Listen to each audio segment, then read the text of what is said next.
I am Audrey, 33 years old, and I never expected a $99 truffle roast chicken to be the catalyst that would send my arrogant brother-in-law to federal prison and leave my golden child sister homeless. When my mother tossed cheap paper napkins at my starving children while hoarding the leftovers of an expensive meal for her favorite grandchildren, they all laughed at my silence. They thought my quiet demeanor was the pathetic submission of a broke, divorced single mother who was just lucky to be invited to a luxury dinner. They had absolutely no idea I was silently calculating the exact moment to freeze their bank accounts and seize every asset they claimed to own. Before I continue this story, let me know where you are watching from in the comments below. Hit like and subscribe if you have ever had to let toxic family members dig their own financial graves. The ambient lighting of Lumiere, one of the most exclusive and ridiculously overpriced restaurants in the city, cast a warm glow over our private VIP table. The air was thick with the scent of shaved truffles, butter, and the distinct aroma of old money. But at our table, the only thing thicker than the rich culinary scents was the suffocating cloud of disrespect. I sat perfectly still, my hands resting in my lap, while my 8-year-old son Leo and my 6-year-old daughter Mia fidgeted in their oversized velvet chairs. They were hungry. We had been sitting there for over an hour, and they had not been offered a single bite of actual food. Directly across from me sat my sister Penelope. At 31 years old, Penelope was the family undisputed golden child, a title she wore as proudly as the gleaming Chanel bag resting on the empty chair beside her. She was meticulously transferring the remains of a $99 whole roasted truffle chicken into a pristine white to-go box. The chef had carved it right at the table, a grand presentation that ended with Penelope claiming the entirety of the untouched half. "These will be perfect for my boys to eat for lunch tomorrow," Penelope declared, snapping the box shut with a smug smile.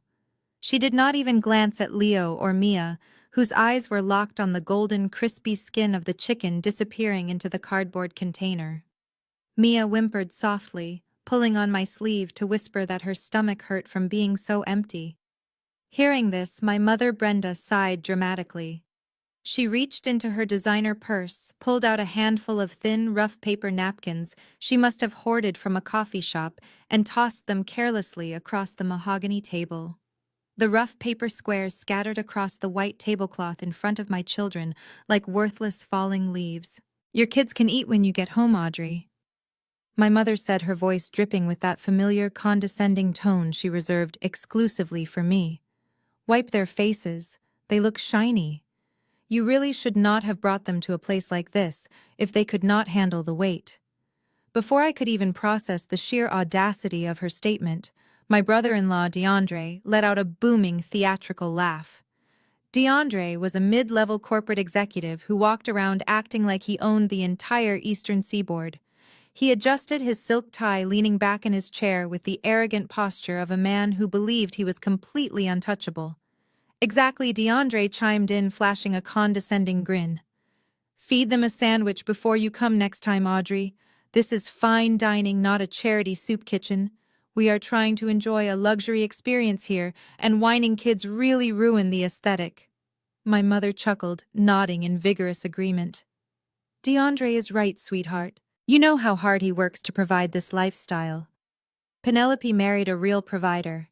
You really need to be more considerate of their generosity." Penelope leaned forward, her eyes scanning my simple navy blue dress and the scuffed heels of my sensible work shoes. "It is just a shame," she murmured, dripping with fake sympathy. "I know the divorce hit you hard, and living on a single income, with a basic desk job, must be so stressful. But you really need to stop relying on us for a taste of the good life. You cannot afford this world, Audrey. Just accept it." I never yelled, I did not cry. I simply looked at Penelope's Chanel bag, then at DeAndre's smug face, and finally at my mother, who was practically glowing with pride at her wealthy son-in-law. They thought they had me completely figured out. They thought I was a fragile, destitute woman clinging to the bottom rung of their ladder. I placed my hand gently over Mia's small fingers, offering her a reassuring squeeze. Got it, I said quietly. My silence was the appetizer they craved. They devoured my submission, completely unaware that I was the one who actually owned the table they were sitting at. DeAndre snapped his fingers in the air, a loud, sharp sound that echoed across the dining room. Several patrons turned their heads, their expressions a mix of annoyance and curiosity. He did not care. In his mind, he was the most important person in the room. Waiter, he bellowed, waving his hand toward the impeccably dressed staff standing near the kitchen entrance. Bring the check, and make it quick. I have early meetings tomorrow, important ones. My mother practically beamed her chest, puffing out with pride. Oh, DeAndre, you work entirely too hard, she cooed, reaching over to pat his hand. You really are the pillar of this family. I simply do not know what Penelope would do without such a strong, capable provider. DeAndre smirked, reaching into the breast pocket of his tailored suit. He pulled out a heavy, sleek black metal card and tossed it onto the center of the table. It landed with a solid clink against the polished wood. The gold lettering caught the ambient light, displaying the logo of Apex Industries. It was a corporate expense card, the kind reserved only for top-tier executives. Just got the limits raised on this beauty, DeAndre announced, tapping the card with his index finger. The regional vice president promotion comes with its perks.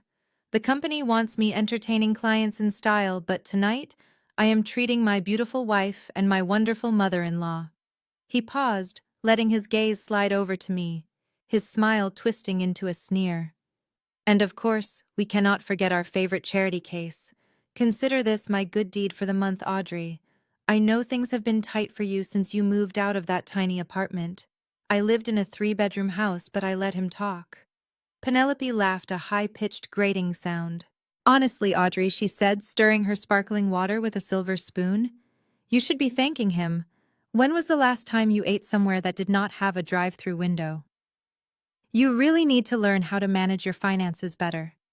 Maybe if you applied yourself, you could find a husband who actually wants to stick around, or at least get a job that pays more than minimum wage. My mother nodded solemnly, as if Penelope had just delivered a profound truth.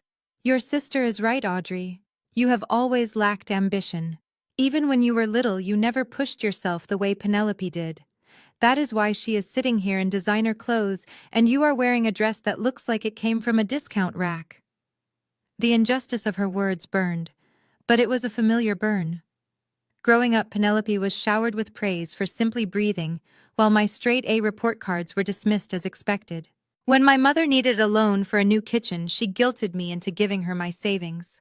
When Penelope wanted a lavish wedding, my mother remortgaged her house. Now they were sitting here funded by a corporate card that did not belong to them, lecturing me on financial responsibility. Just then, the hunger became too much for Mia. My 6-year-old daughter let out a loud, miserable wail. Her face turned red, tears streaming down her cheeks as she clutched her empty stomach. "Mommy, I want to go home," she cried, her voice piercing the quiet elegance of the restaurant. "I am so hungry." Penelope slammed her hands flat on the table, her eyes flashing with anger. "Can you please control your child?" she hissed, her voice dripping with venom. "We are in a 5-star restaurant, Audrey. People are staring. She is completely ruining my luxury dining experience."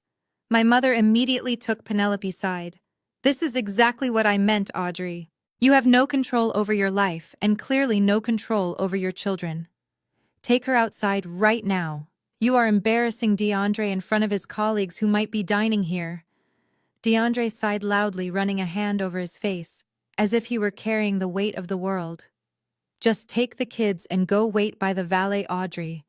I will pay this massive bill as usual. Next time, do us all a favor and leave the kids with a babysitter, assuming you can even afford one." He pushed the heavy black corporate card closer to the edge of the table, waiting for the waiter to approach. He was so confident in his illusion of wealth, so secure in his role as the family savior. He had spent the last 2 hours treating me like garbage, flaunting his stolen corporate status and watching my children starve. I looked quietly at little Mia, tear-stained face, then at DeAndre, arrogant smirk. I looked quietly at little Mia tear-stained face, then at DeAndre arrogant smirk. Mateo, our impeccably dressed waiter, stepped up to the table. He carried a sleek black leather folio holding the wireless point of sale machine. He moved with the practiced grace of someone used to catering to the ultra-wealthy, offering the machine toward DeAndre with a polite nod. DeAndre reached out his fingers, brushing the heavy metal of his Apex Industries corporate card, ready to slide it into the reader and cement his status as the benevolent king of our family. This was the breaking point. I had spent my entire life biting my tongue to keep the peace. I had swallowed my pride when my mother drained my savings. I had smiled politely when Penelope paraded her unearned luxury in my face. But watching my brother-in-law use stolen corporate funds to buy his way into my mother's heart, while my daughter cried from hunger, was the line they should never have crossed. I pushed my chair back. The wooden legs scraped against the polished marble floor, a sharp, abrasive sound that cut right through the soft, ambient jazz playing in the background. I stood up to my full height. I did not glare or shout. I just smoothed the front of my simple navy blue dress and turned my attention entirely away from my family. Mateo. I said, my voice steady and carrying a quiet, unmistakable authority that immediately made the waiter freeze. Decline his card. The entire table went dead silent. Penelope paused with her fork halfway to her mouth. My mother's jaw actually dropped. DeAndre's hand hovered over the credit card machine, his arrogant smile freezing into a mask of pure confusion. Do not run that card, Mateo. I continued enunciating every single word, so that there could be absolutely no misunderstanding. The Apex corporate expense policy strictly forbids the use of company funds for personal family dinners. Section 4, paragraph 2 of their Financial Compliance Handbook explicitly states that entertaining non-business relations on a corporate account is considered a direct violation of corporate trust and is categorized as internal fraud. For a split second, the only sound at our table was the soft clinking of silverware from the dining booths across the room. Then DeAndre let out a sharp, mocking snort. He threw his head back and laughed, though the sound was hollow and instantly defensive. He looked around the table as if inviting Penelope and my mother to join in on the absolute absurdity of my statement. Listen to her, DeAndre scoffed, slapping his heavy hand against the mahogany table. Are you out of your mind, Audrey? Have you finally snapped from the stress of living paycheck to paycheck? You are a divorced paper pusher who probably spends her days formatting spreadsheets in a cubicle. How on earth would you know anything about the internal corporate policies of a multi-billion-dollar global conglomerate like Apex Industries? You do not even know what a real executive suite looks like. He grabbed the black card and shoved it aggressively toward the waiter. Run the card, man. Ignore her. She does not know what she is talking about. She is just bitter because her own marriage failed, and she cannot even afford to buy her kids a decent meal without my charity. Before I could even respond to his pathetic attempt at an insult, my mother exploded. The sheer panic of public embarrassment overtook her completely. She slammed her hands down on the table, her face flushing a deep, angry red. Audrey, sit down right this instant, Brenda hissed, her voice vibrating with barely contained rage. Have you lost your absolute mind? You are making a massive scene in a 5-star restaurant. DeAndre is trying to do something generous for us, and you are standing here throwing a jealous tantrum like a spoiled child. You are embarrassing this entire family. Stop acting like a crazy person and sit down before I have the manager throw you out myself. Penelope quickly chimed in, rolling her eyes dramatically and sighing loudly. Seriously, Audrey, this is pathetic even for you. You are so jealous of my husband's success that you are making up imaginary corporate rules to try and ruin our night. It is embarrassing. Just sit down, let the man pay for your free meal, and take your crying kids home. You are ruining my appetite. They were all staring at me with a mixture of disgust and pity. They fully expected me to shrink back into my chair, lower my eyes, and apologize. They expected the obedient, beaten-down scapegoat to accept her place at the bottom of the family hierarchy. They thought their combined anger would intimidate me into submission, but I did not sit down. I did not flinch. I just maintained my calm eye contact with the waiter who was still holding the credit card machine, looking incredibly serious and making absolutely no move to swipe DeAndre card. Mateo slowly lowered the leather folio containing the point-of-sale machine. He stood up a little straighter, adjusted his posture, and gave me a deep, respectful nod. "Understood, Madam VP," he said, his voice crisp and professional. "I will cancel the transaction immediately." DeAndre blinked, shaking his head as if he had water in his ears. "Excuse me," DeAndre snapped, pointing a thick finger at Mateo. "What did you just call her? And why are you listening to her? I am the one paying the bill. I am an executive at Apex Industries. You run my card right now, or I will have your job before dessert is served." Before Mateo could even respond to the threat, the heavy mahogany doors leading to the kitchen swung open. The general manager of Lumiere, a notoriously strict man named Vincent, who usually only interacted with elite celebrities and billionaires, practically sprinted across the dining room. His face was pale, and he looked completely terrified as he approached our table. He shoved past DeAndre without a glance and stopped directly in front of me, bowing his head in total submission. "Madam Vice President." "I am so incredibly sorry," Vincent gasped. "I had absolutely no idea you were dining with us tonight. The hostess did not flag your reservation because it was booked under your maiden name. If I had known the vice president of forensic accounting for the parent hospitality group was here in my restaurant, I would have cleared the private dining room exclusively for you and your beautiful children. Please accept my deepest apologies for any lapse in service tonight." Penelope's jaw dropped. The smug, condescending sneer vanished from her face, replaced by a look of sheer, unadulterated shock. She looked from Vincent to the waiter and then finally to me, her eyes wide with total disbelief. My mother let out a strange, choked gasp, her hand flying up to cover her mouth as she stared at me like I had just grown a second head. DeAndre's arrogant posture completely collapsed. The heavy black corporate card slipped from his fingers and clattered onto the hardwood table. "Wait!" DeAndre stammered, his voice suddenly lacking all of its previous booming confidence and aggressive swagger. "Vice president of what exactly? What parent hospitality group are you talking about?" Vincent turned his attention to DeAndre, his polite demeanor instantly freezing into a mask of pure, unyielding corporate steel. "Madam Audrey is the vice president of forensic accounting for the luxury hospitality conglomerate that owns Lumiere, along with 50 other five-star restaurants and luxury hotels across the country," Vincent explained sharply. "She is one of our highest-ranking corporate executives. She signs my paychecks and oversees all financial operations for this property." The silence that followed his declaration was deafening. The illusion they had built of me being a destitute, helpless single mother shattered into a million pieces. For 3 long years I had kept my promotion an absolute secret from every single one of them. When my ex-husband filed for divorce, he tried to take everything I had built, citing my future earning potential in court. I learned my lesson about protecting my financial assets the hard way. But more importantly, I knew exactly who my family was.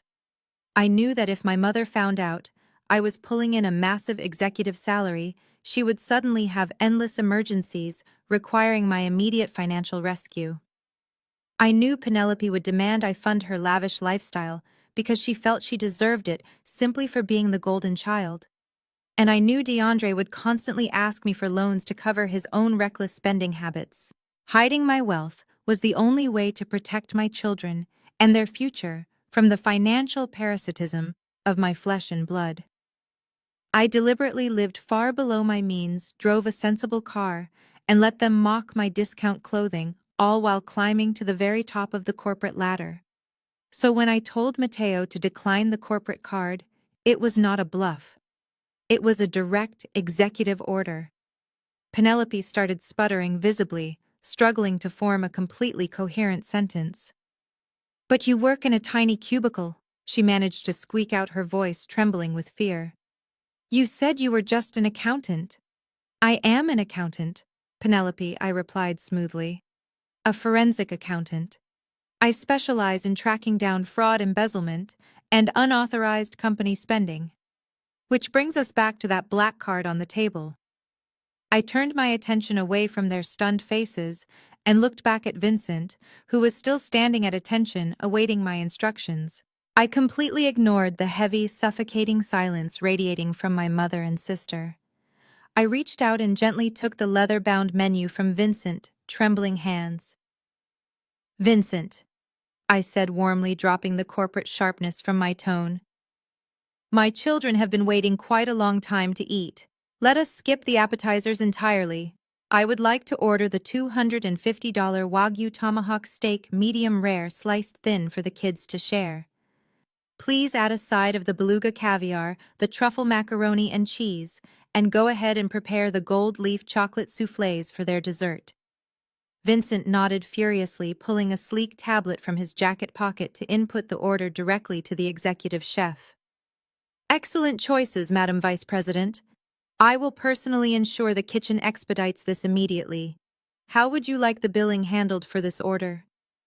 Bill it to my personal executive owner tab, I replied casually, handing the menu back to him. And bring them some of the sparkling apple cider and the crystal flutes while they wait. They have been incredibly patient tonight. Right away, Madam Vincent bowed again and quickly retreated toward the kitchen, snapping his fingers at two nearby busboys to clear the empty glasses from our side of the table. Leo and Mia instantly perked up their tired eyes, widening at the promise of steak and chocolate. I smiled at them, adjusting Leo's collar. My mother sat paralyzed in her chair, her mouth opening and closing like a fish suffocating on dry land. She looked at the cheap paper napkins she had thrown at my children earlier, then looked at me, completely unable to process the reality of the situation. Penelope was clutching her Chanel bag so tightly her knuckles were turning white. The dynamic had completely shifted, and the realization that I held absolute power over them was slowly sinking in. But DeAndre was not sinking in. He was boiling over. His entire identity was wrapped up in being the wealthy alpha male, the benevolent savior who controlled everyone around him with his wallet. Watching a woman, specifically the woman he had just spent an hour belittling, casually drop hundreds of dollars on a meal for her kids and command the respect of a high-end restaurant manager, was more than his fragile ego could handle. He slammed his fist down hard on the table. The crystal water glasses rattled dangerously, and silver flatware clattered against the porcelain plates. The loud bang echoed through the VIP section, causing several nearby patrons to jump in their seats. "Do you think this is funny?" DeAndre snarled, his voice a low, aggressive rumble. "Do you think you can just come in here, flash some fake corporate title, and embarrass me in front of my wife and my mother-in-law? You think you are some big shot because you manage the books for a restaurant." "I am not a bookkeeper, DeAndre," I corrected him calmly, not breaking eye contact. "And I did not embarrass you. You did that to yourself the moment you tried to pay for a personal family dinner with stolen corporate funds." DeAndre stood up suddenly, towering over the table. His chest was puffed out, his face twisted in a mask of defensive fury. "You listen to me, you arrogant little desk jockey," he threatened, jabbing his finger through the air toward my face. "I am a regional director for Apex Industries. I generate millions of dollars in revenue for that company. I am entitled to use my expense account however I see fit to entertain my family. It is a perk of the job, something a low-level bean counter like you would never understand." Penelope finally found her voice, her shrill tone piercing the air. "DeAndre is right, Audrey. You are just trying to cause trouble because you are miserable and alone. You are just a glorified accountant. DeAndre is an important executive." DeAndre pulled his smartphone from his suit jacket, waving it like a weapon. "You know what, Audrey?" He sneered, his thumb hovering over the screen. "I am done playing games with you. I have Richard Thorne's personal cell phone number right here, the CEO of Apex Industries. I play golf with Richard. I am going to call him right now and tell him that some mid-level auditor at this restaurant is harassing a top executive over a dinner bill." Let us see how long you keep your little vice president title when Richard calls your boss and demands your immediate termination. He stared down at me, waiting for panic. He wanted me terrified. He stared down at me, waiting for panic. He wanted me terrified. He wanted to see the familiar broken woman who had spent her entire life shrinking under the weight of this family expectations. He expected me to beg to retract my statements and to apologize profusely for challenging his authority in public. I did not give him the satisfaction of a single flinch. I sat perfectly still, my breathing steady, letting his hollow threats hang in the air until they sounded utterly ridiculous.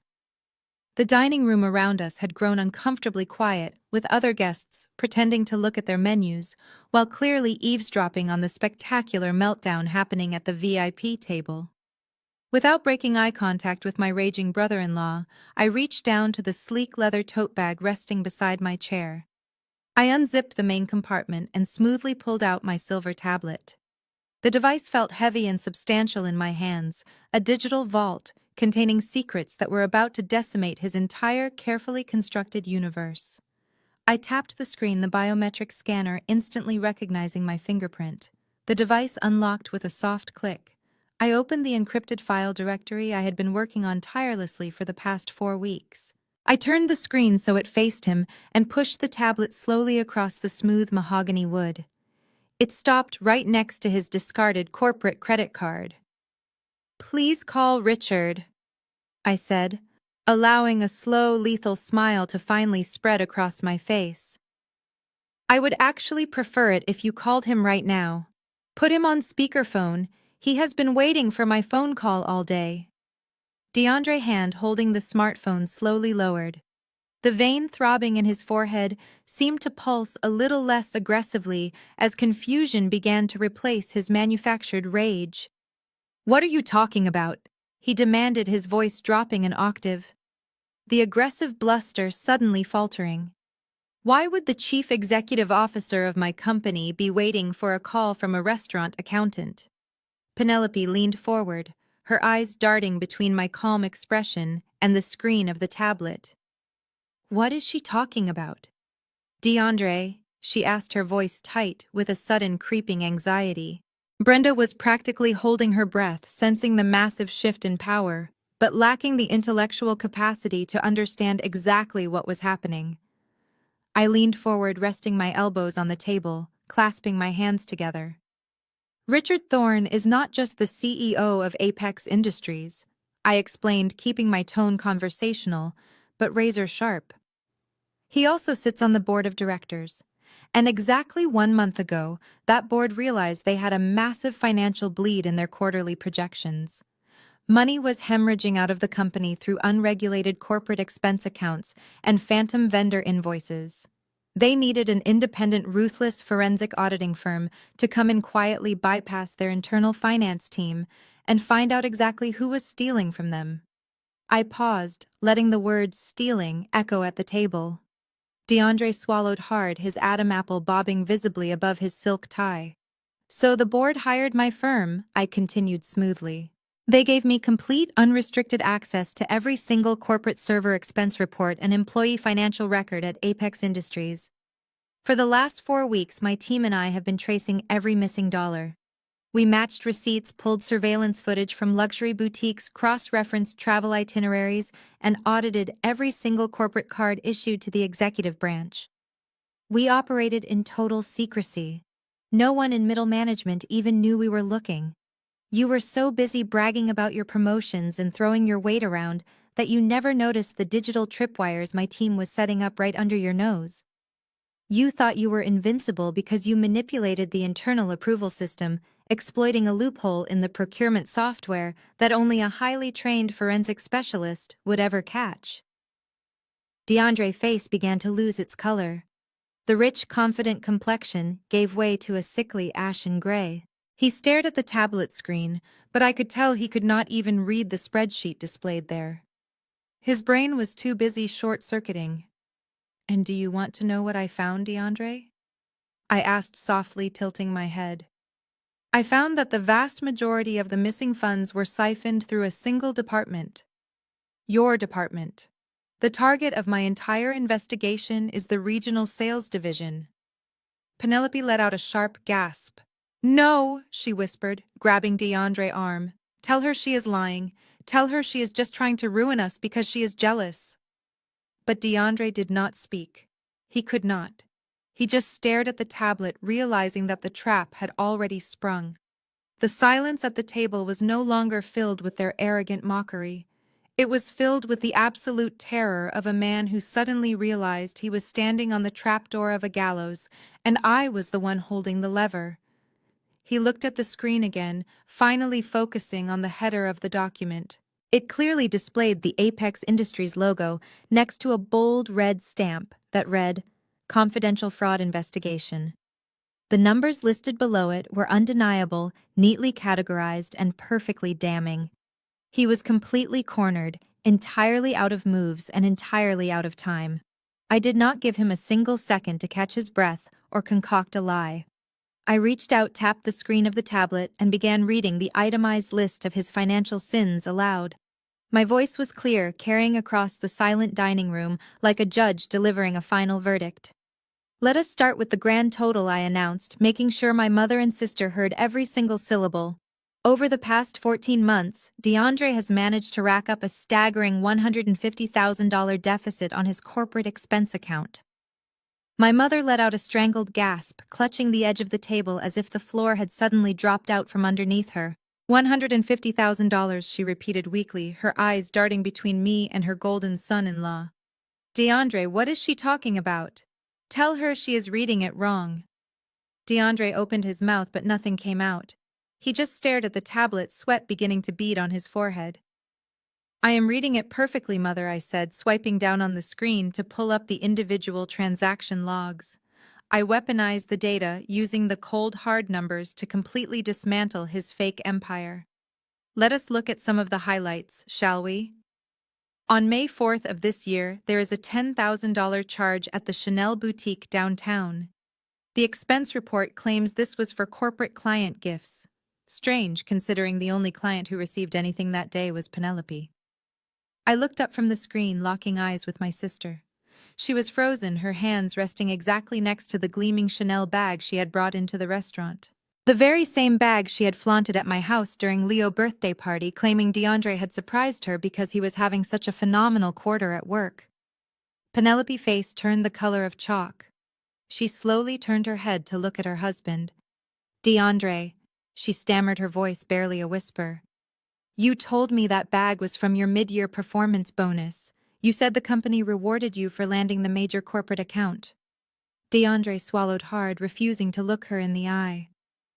Penelope, please just let me handle this, he muttered, his voice devoid of all its former arrogant swagger. Just be quiet for a second so I can think. Oh, there is no need to think, I interrupted brightly, tapping the screen again. The data does all the thinking for us. Let us move on to August. There is a $15,000 charge flagged under team building retreats. But according to the geo-tracking on your corporate card, this team building retreat took place entirely at a luxury, all-inclusive resort in Cabo San Lucas. I do not recall seeing any of your sales team in the photos Penelope posted on social media that week. Just the two of you drinking champagne on a private yacht. Penelope's breath hitched. The reality of her situation was crashing down on her like a physical weight. The first real crack in their perfect marriage ripped open right there at the dinner table. She had spent the last 5 years believing she was married to a high-powered executive, a financial titan who could effortlessly fund her every desire. She had used his wealth to establish her superiority over me, to mock my lifestyle, and to secure her place as our mother-favorite child. Now, sitting under the sparkling chandeliers of the restaurant, the horrifying truth was staring her right in the face. Her luxury life was not funded by success or hard work. It was funded by stolen money. She was carrying stolen goods, taking stolen vacations, and living a completely fraudulent existence. You lied to me, Penelope said, her voice rising in pitch as panic set in. You told me the Cabo trip was a reward. You told me we had plenty of money. You told me we were rich. We are rich, DeAndre hissed, finally snapping out of his paralyzed state. He grabbed her arm, trying to keep her voice down. Keep your voice down, Penelope. People are staring.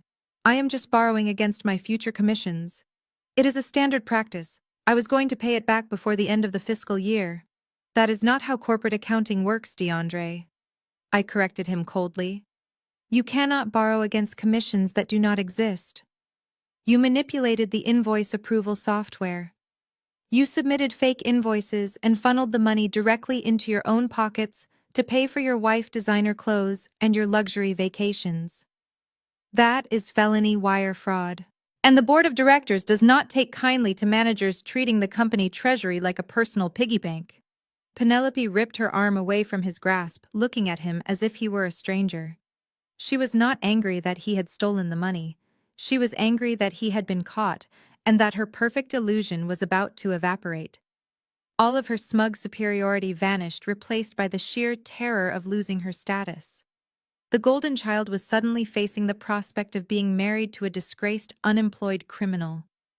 The golden child was suddenly facing the prospect of being married to a disgraced, unemployed criminal who was about to lose absolutely everything.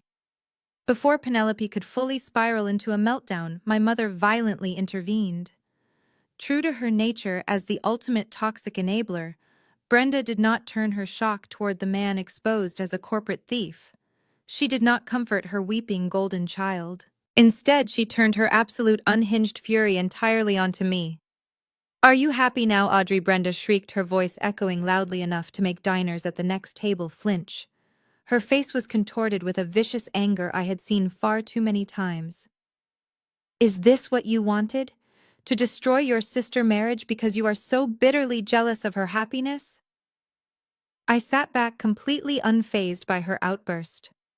I am not destroying anything, Mother, I replied calmly, gesturing toward the terrified, sweating man sitting across from me. DeAndre did that entirely by himself when he decided to commit felony fraud. I am simply the one who did the math. You did the math because you are a petty, vindictive woman, Brenda spat, pointing a shaking finger at my face. You could not keep your own husband, so you cannot stand to see Penelope with a man who takes care of her. You dug into his private business specifically to ruin him out of pure spite. It is not his private business when it is company money, I corrected her, keeping my voice level. And I did not single him out. I audited the entire regional division. He is just the only one arrogant enough to steal 6 figures to buy luxury handbags for his wife. Brenda slammed both hands down on the tabletop. Family protects family. Audrey, she screamed, completely abandoning any pretense of restaurant etiquette. You are a vice president. You have the power to fix this. You take that tablet right now, log into whatever system you use and delete that audit. You erase the file, cover his tracks, and let this go. I stared at her, genuinely astounded by her delusion. You want me to commit corporate treason and risk federal prison to cover up the fact that your son-in-law is a common thief? I asked, my tone dripping with absolute disbelief. He is not a thief, Brenda bellowed, her face turning crimson. He is a provider. He provides for your sister. He is under immense pressure to maintain their lifestyle, and sometimes good men make minor mistakes to keep their families happy. You have no idea the kind of stress he is under. He has been struggling with cash flow for months, and you are just making it worse. I raised an eyebrow, catching the slight hesitation in DeAndre's eyes. Struggling for months, I repeated slowly, letting the words hang in the air. That is an interesting choice of words, Mother. Why would a highly paid executive with endless corporate perks be struggling with cash flow? Because the economy is hard, Brenda snapped defensively, and because he is trying to build a future. He had a temporary setback last year, that is all. It was a minor cash flow issue, and he was working on fixing it. I know he was. And how exactly do you know that for a certainty? I pressed, leaning forward slightly. Because I helped him, Brenda blurted out, her anger overriding her self-preservation.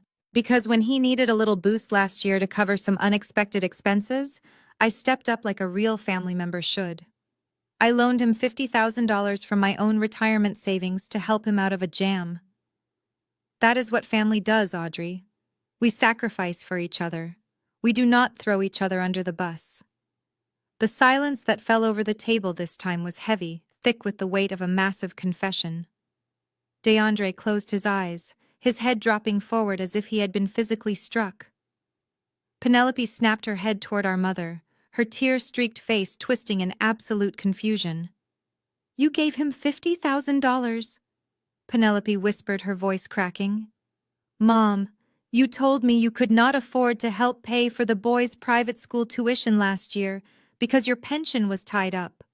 Brenda swallowed hard, suddenly realizing she had spoken entirely too much. "Well, I had to help him."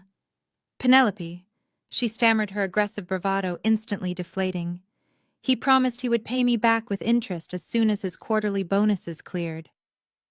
I looked at my mother, a cold, calculated smile forming slowly on my lips. The trap had not just caught DeAndre, it had caught her too, exposing her ultimate betrayal against me. Penelope was staring at our mother as if she were a complete stranger. The golden child who had spent her entire life believing she was the center of a perfect affluent universe was watching the foundation of her reality crumble. "You mortgaged the house," Penelope whispered, the shock rendering her usually shrill voice completely flat. "The house that Grandpa built. You put a lien on it to pay for DeAndre mistakes, and you did not even tell me." My mother could not meet her gaze. She stared down at the expensive white tablecloth, her hands trembling as she picked at a loose thread. "I had to protect the family image," Brenda muttered weakly. "I could not let the country club ladies know DeAndre was having financial trouble. It would have ruined your reputation, Penelope. I did it for you." Penelope let out a harsh, bitter laugh, shaking her head in sheer disbelief. "You did it for yourself, Mom. You could not handle the embarrassment of having a son-in-law who was not perfect." "But at least DeAndre and I have our own assets," she said, her voice trembling as she desperately tried to rebuild her shattered superiority complex. She turned her tear-filled eyes toward me, her chin lifting in a pathetic, desperate attempt at defiance. "You might have caught him misusing a company card, Audrey, but we still have our home. We still have our cars and our investments. You cannot take those away from us. We will pay back the $50,000 and the corporate deficit. We will sell the house in the gated community if we have to. It is worth over $1 million. We have the custom marble kitchen and the heated infinity pool." I let out a slow, deliberate sigh, tapping the screen of my tablet to bring up the next encrypted file. I almost felt a microscopic fraction of pity for her in that moment, but then I remembered the cheap napkins thrown at my starving children, and the pity instantly vanished. "You cannot sell the house in the gated community." "Penelope?" I said, my voice dropping to a dangerously quiet pitch. Penelope scoffed, crossing her arms tightly over her chest. "Watch me. It is in DeAndre's name. We have equity. We can list it tomorrow and be out of this mess by the end of the month. I am not going to let you sit there and act like you control my life." "It is not in DeAndre's name," I corrected her smoothly, sliding the tablet back across the table so she could see the screen. I opened the property records and the corporate lease agreements my team had pulled from the Apex Industries Human Resources database. "Your beautiful 5-bedroom house with the heated infinity pool is not yours. It never was. It is leased entirely under the Apex Industries corporate housing program. It is a perk reserved for regional directors who need to relocate frequently. DeAndre never bought that house. He just signed a corporate occupancy agreement." Penelope's face went completely blank. Her eyes darted wildly across the digital document, reading the Apex Industries letterhead and the bold print of the corporate housing addendum. "No," she gasped, shaking her head vigorously. "No, that is a lie. We went to closing. I picked out the custom countertops. I signed papers. You are just trying to scare me." "You signed a tenant preference form," Penelope Price replied mercilessly, stripping away her delusions piece by piece. "The company owns the property. They let you live there as long as DeAndre remains a high-standing executive. And that luxury SUV you drove here tonight? The one you made sure to park right up front with the valet so everyone could see it." Penelope's breath hitched in her throat. She looked at DeAndre, begging him silently to intervene, to tell me I was insane. "DeAndre, tell her she is lying." Penelope pleaded, her voice cracking, but DeAndre was staring at his lap, thoroughly defeated, unable to look his wife in the eye. The SUV is registered to the Apex corporate fleet. I continued tapping the vehicle identification number on the screen. You do not own the car. You do not own the house. You own absolutely nothing but the designer clothes on your back, and even those were bought with stolen money. A low, agonizing whimper escaped Penelope's lips.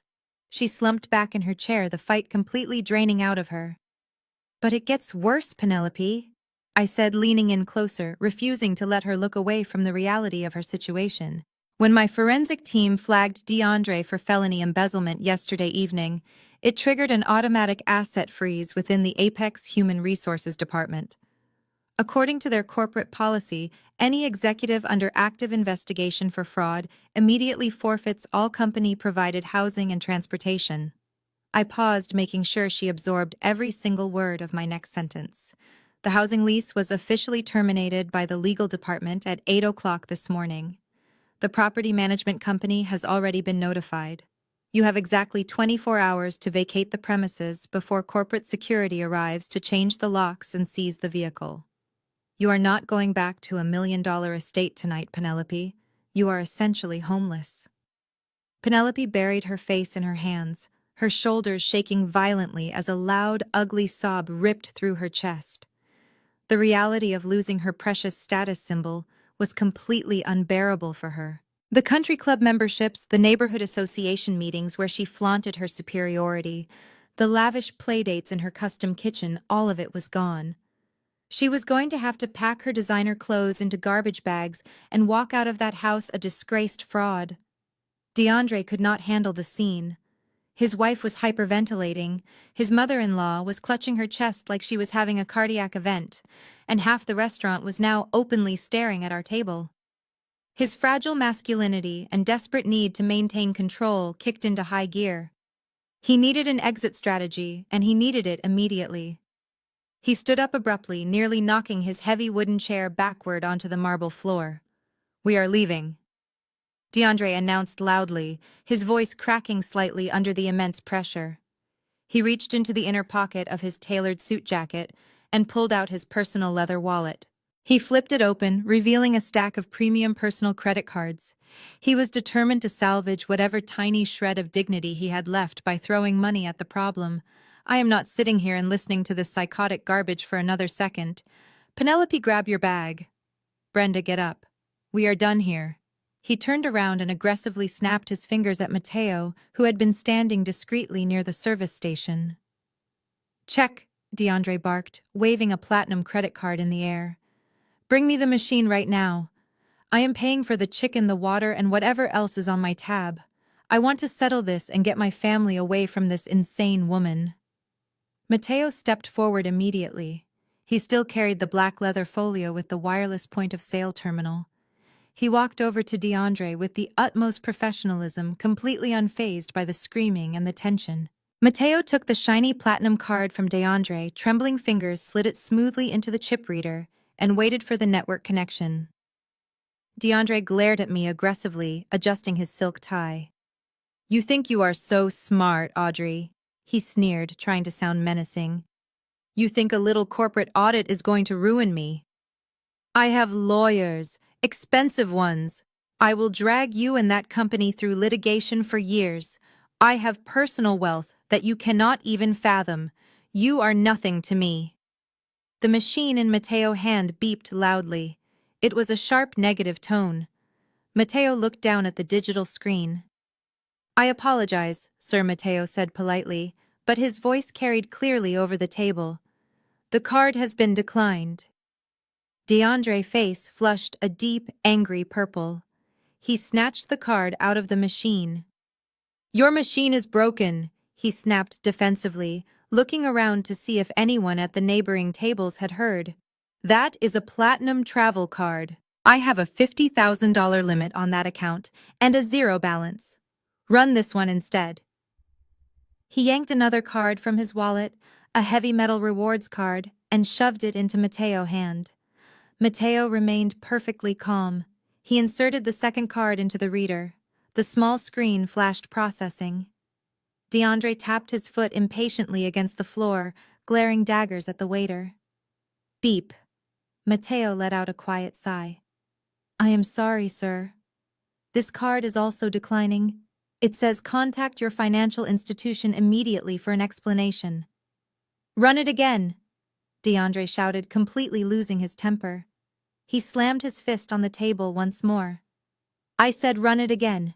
I have hundreds of thousands of dollars in those accounts. Stop playing games with me and run the damn card right now. There is no point in running it again, DeAndre, I said softly, picking up my glass of ice water and taking a slow, refreshing sip. The machine is not broken, and your bank is not experiencing a technical glitch. DeAndre spun around to face me, his eyes wide with a mixture of rage and mounting panic. What did you do to my money? He demanded, his voice dropping to a harsh whisper. I set the glass down and folded my hands neatly on the table. When I uncovered a corporate deficit of $150,000, I did not just send a memo to the Apex Industries Human Resources Department. Corporate embezzlement across state lines using digital banking infrastructure is not just an internal company matter, it is a federal crime. Penelope stopped crying and looked up, her mascara running down her cheeks in thick black rivers.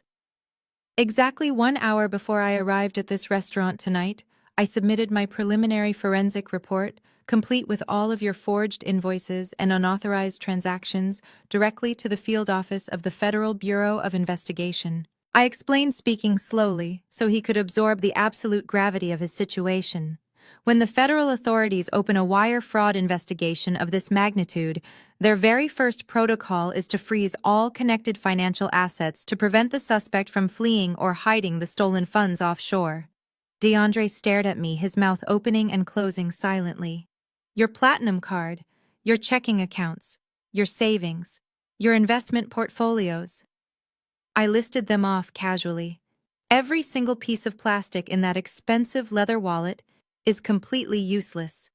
They were frozen by a federal mandate at exactly 6:00 this evening. You literally do not have a single dime to your name. You cannot even afford to pay for the $99 chicken your wife just boxed up. The empire you built on stolen corporate cash has been completely dismantled. The heavy, suffocating silence that followed my declaration was absolute. Not a single person at our table dared to take a breath. Even the surrounding patrons in the VIP section seemed to freeze their forks, hovering halfway to their mouths, completely captivated by the unfolding disaster. DeAndre stood perfectly still, his platinum credit card still clutched weakly in his hand. His eyes wide and vacant as his brain struggled to process the sheer magnitude of his ruin.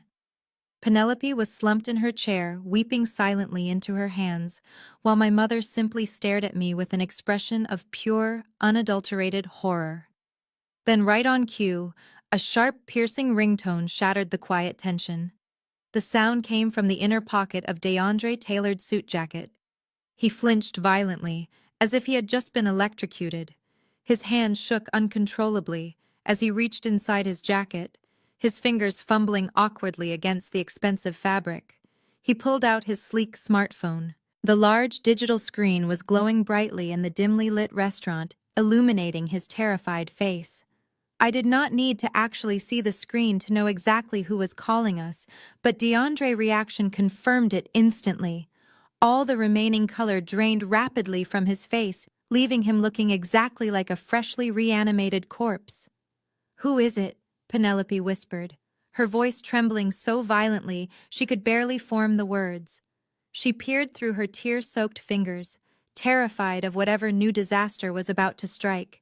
DeAndre swallowed hard, his throat making a loud, dry, and distinctly clicking sound in the quiet space.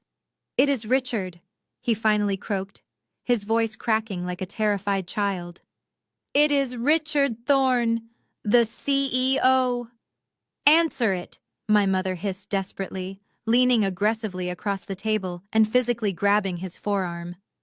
"Explain it to him, DeAndre. Tell him it is a massive misunderstanding. Use your charm. Tell him Audrey made a mistake with the accounting numbers.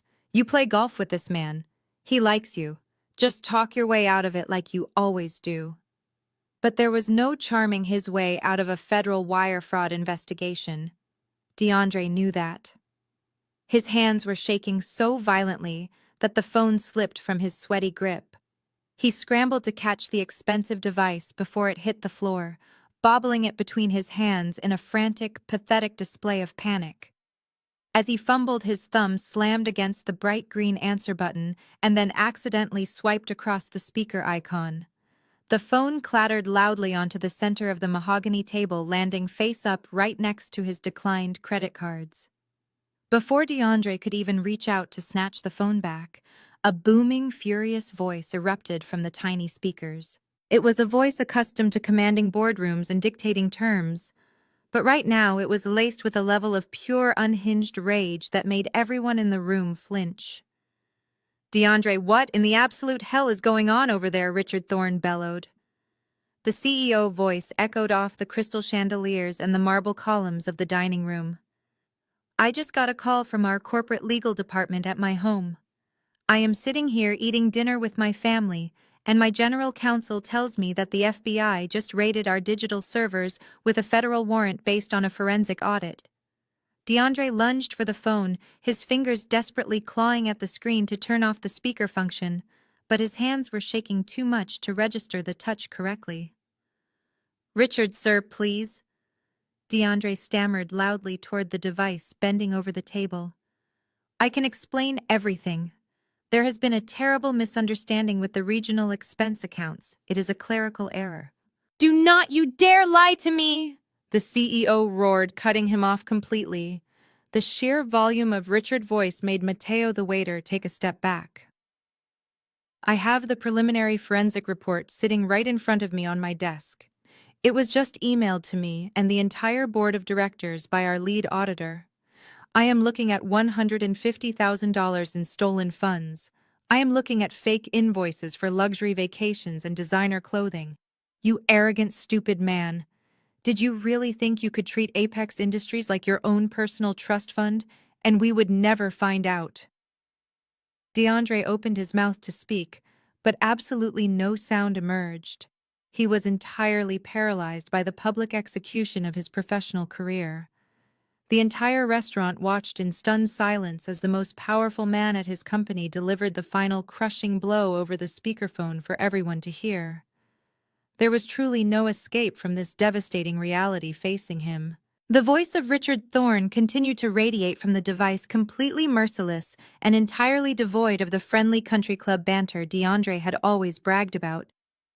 As of this exact moment, DeAndre, your employment at Apex Industries is officially terminated, the CEO announced, enunciating every single syllable with lethal precision.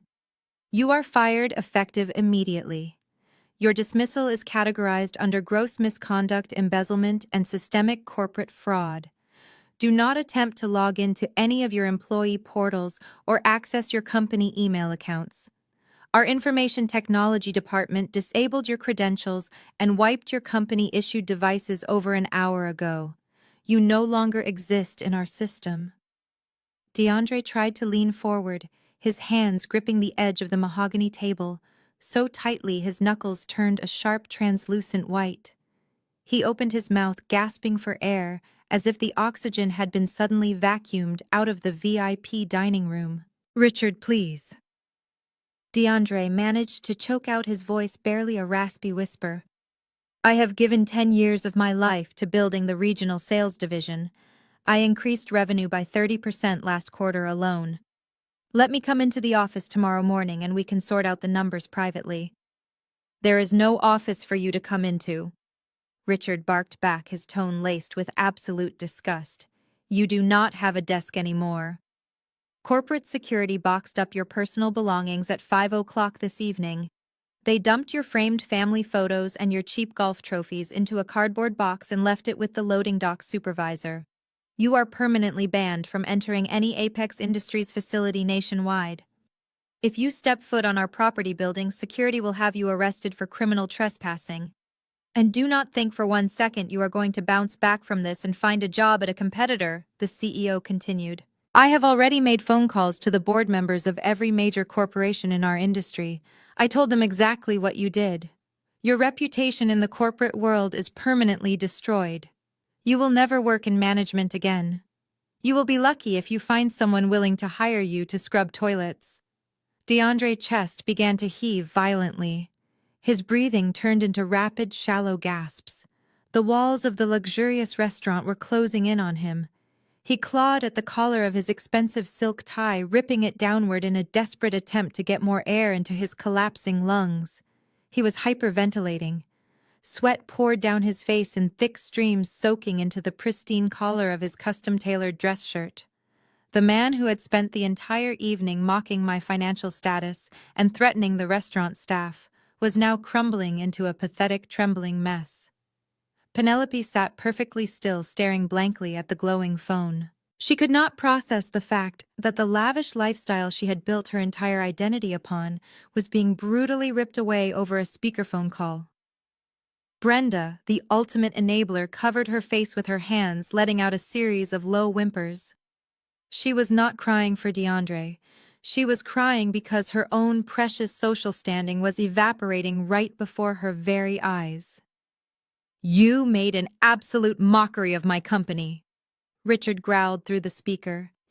"You used our funds to buy designer trash for your wife and fund luxury vacations while actual hardworking employees relied on us for their livelihoods.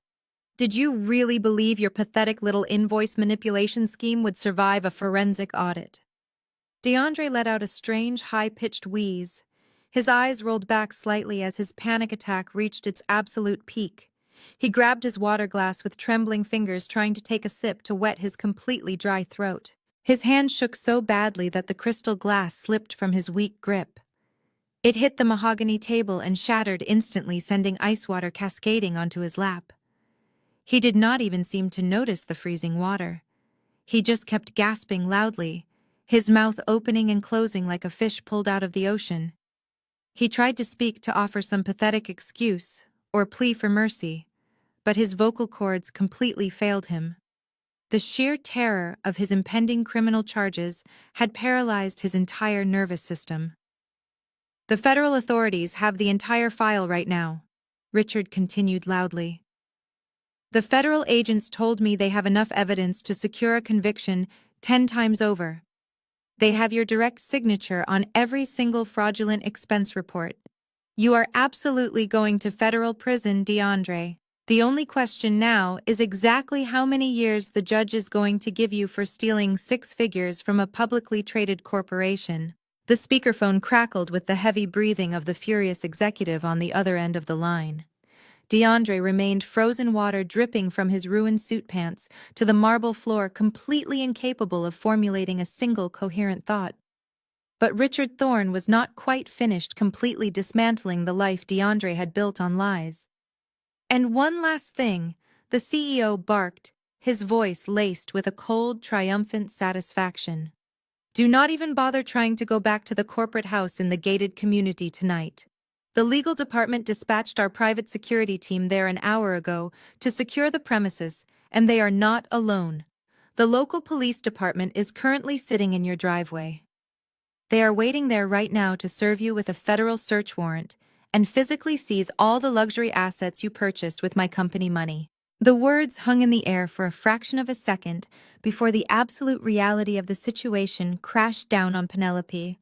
She let out a sudden, blood-curdling shriek that echoed off the high ceilings of the restaurant.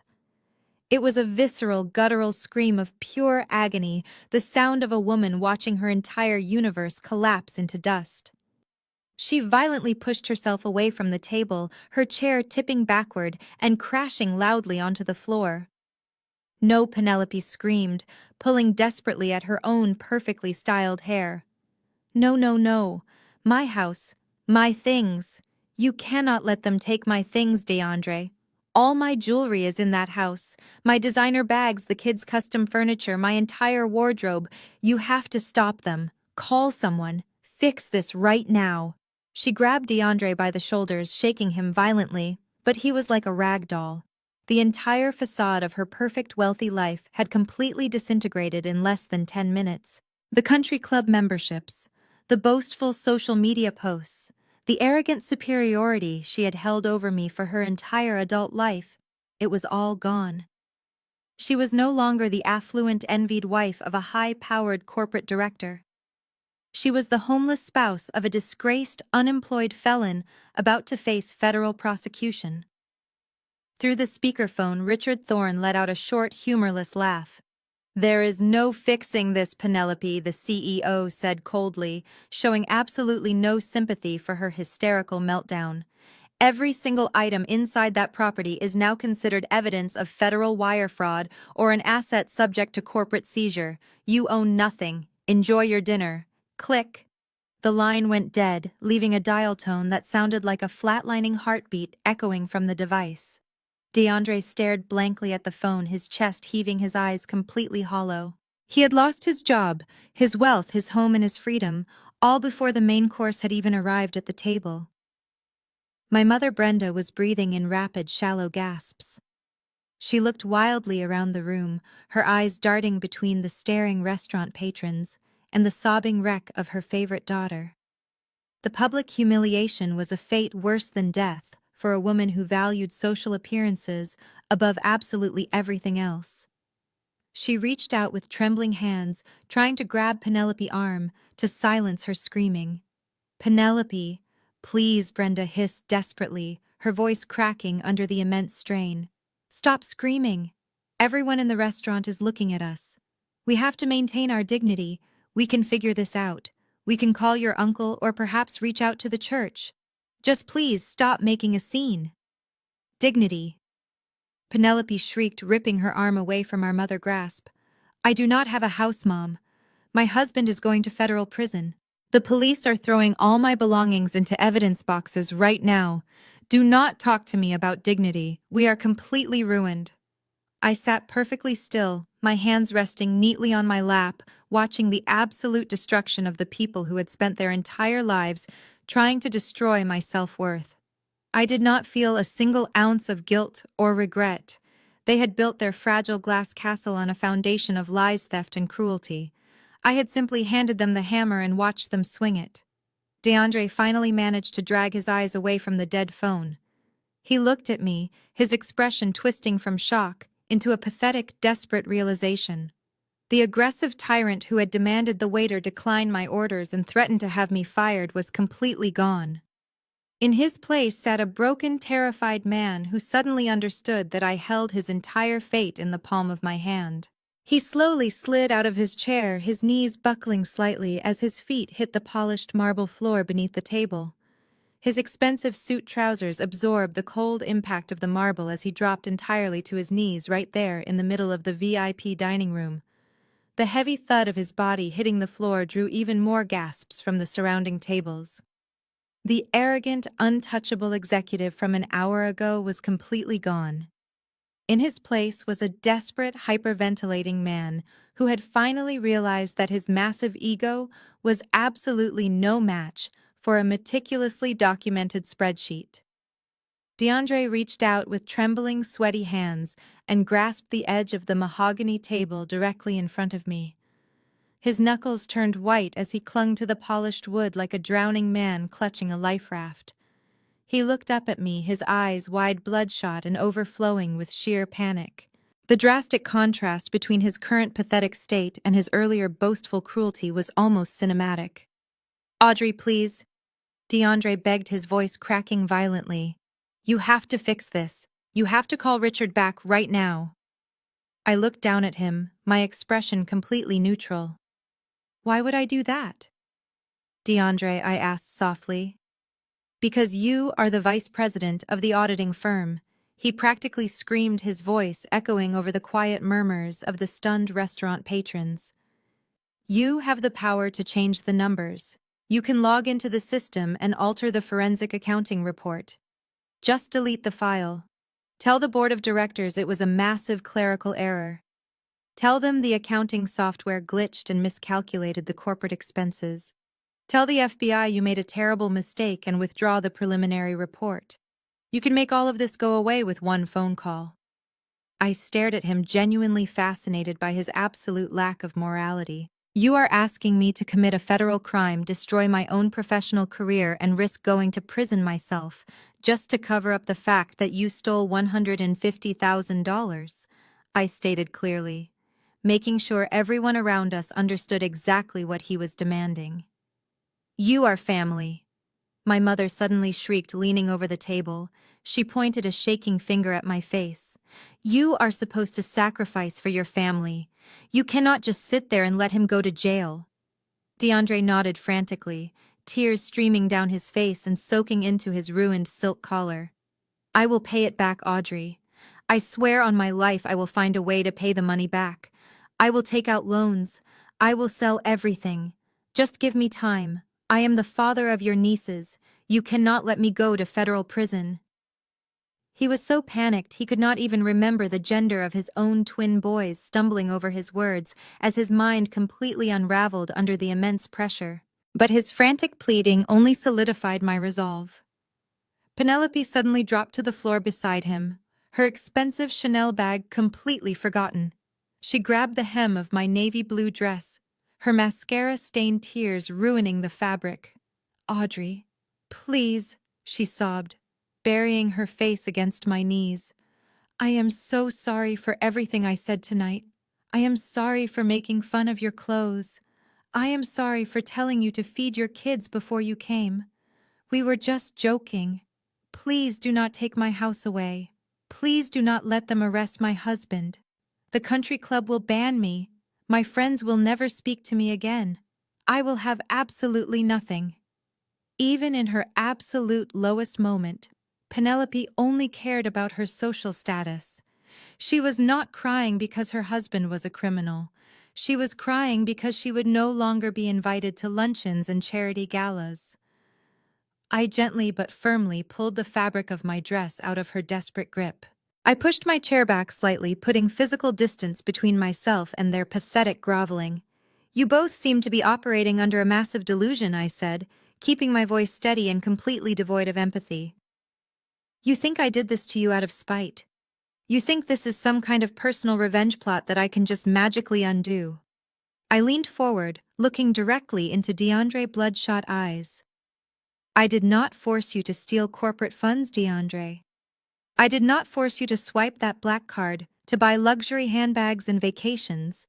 I simply did my job. I followed the digital trail of stolen money exactly where it led. The federal government does not care about clerical errors, and they certainly do not cancel active investigations just because a suspect starts crying in a fancy restaurant. But we are family. DeAndre sobbed loudly, his forehead resting against the edge of the table. You did not treat me like family an hour ago, I reminded him coldly. You treated me like a worthless charity case. You sat there and laughed while my children cried from hunger. Now you expect me to save you from the very real consequences of your own greed. That is simply not how the real world works. I looked down at the pathetic man kneeling on the restaurant floor, feeling zero empathy. He was sweating profusely, his clothes ruined, his dignity stripped away. I thought about the arrogance he had displayed just an hour ago, waving that corporate card like a weapon. I thought about the napkins my mother had thrown at my starving children, while he laughed and told me to feed them before arriving. You did not care about my kids when they were hungry, I stated, my voice echoing coldly. You sat there and mocked me. You laughed and humiliated my children. Why should I care about your freedom now? DeAndre flinched as if I had struck him across the face. He opened his mouth to formulate another excuse, but I raised my hand to silence him. Do not try to manipulate me, DeAndre, I commanded sharply. And do not try to use my nieces as collateral for your bad decisions. You should have thought about your children before you decided to forge company invoices and steal from a corporation. You built a house of cards using stolen money to feed your own massive ego and your wife's insatiable need for luxury. I did not make you swipe that card. I did not force you to take those illegal vacations to Cabo. I simply did my highly paid job. I did the complex math, and the financial numbers absolutely do not lie. My mother, desperately trying to control a situation that had completely spiraled out of her grasp, pushed herself up. Audrey, You have to find some compassion in your heart, Brenda pleaded, though her voice carried a bitter edge of toxic entitlement. This is family. We are your blood. You cannot just cut us off and watch us burn. We will go to counseling. We will figure out a repayment plan. But you have to call Richard Thorne back right now and stop the federal agents. You owe us that much as a loyal daughter and a sister. I turned my gaze directly to my mother, letting her clearly see the unbreakable boundary I had finally erected between us. I owe you absolutely nothing, Mother, I replied, my tone completely devoid of the blind submission she expected from me my entire life. For 33 years, I have been the family scapegoat. I have been the quiet punching bag you all use to make yourselves feel superior. You drained my savings to cover your own hidden debts, and you belittled my achievements so Penelope could shine brighter. I protected my children from your toxicity by keeping my distance and my financial success a total secret. I stepped back, crossing my arms firmly over my chest. I am not a helpless divorced paper pusher who needs your misguided pity. I am a vice president of forensic accounting. I get paid a ridiculous amount of money to systematically hunt down corporate parasites and expose them to the authorities. When the board of directors hired my auditing firm, they demanded total transparency and absolute ruthlessness. If you think I am going to compromise my professional integrity, lose my lucrative executive position, and risk facing federal obstruction charges just to save a man who treated my children like garbage, you are entirely out of your mind. Penelope was still weeping on the marble floor, her hands desperately clutching the leather strap of her useless designer bag. She looked up at me, her face smeared with expensive makeup, her expression a pathetic mix of terror and disbelief. "But what are we going to do, Audrey?" she whimpered loudly. "Where are we going to go tonight? We have no money, we have no house, we do not even have a car to drive away from this restaurant. The police are waiting for us right now." That sounds like a massive logistical problem for a man who proudly claimed to be a top-tier provider, I said, looking right past her directly to DeAndre. But it is certainly not my problem. The days of me fixing your endless mistakes are permanently over. You have officially crossed a line that can never be uncrossed. I am setting a hard ironclad boundary right here and right now. I will not engage with your emotional manipulation. I will not be guilt-tripped into bailing you out of a catastrophic mess you created entirely by yourselves. DeAndre dropped his head heavily into his hands, letting out a long, agonizing groan that sounded exactly like a dying animal. He finally understood that there was no hidden loophole, no secret family pardon, and absolutely no way to talk his way out of a federal indictment. The solid, unbreakable wall I had built around myself and my children was completely impenetrable. Their lives were now ruined. Their lives were now ruined. My mother refused to accept that reality.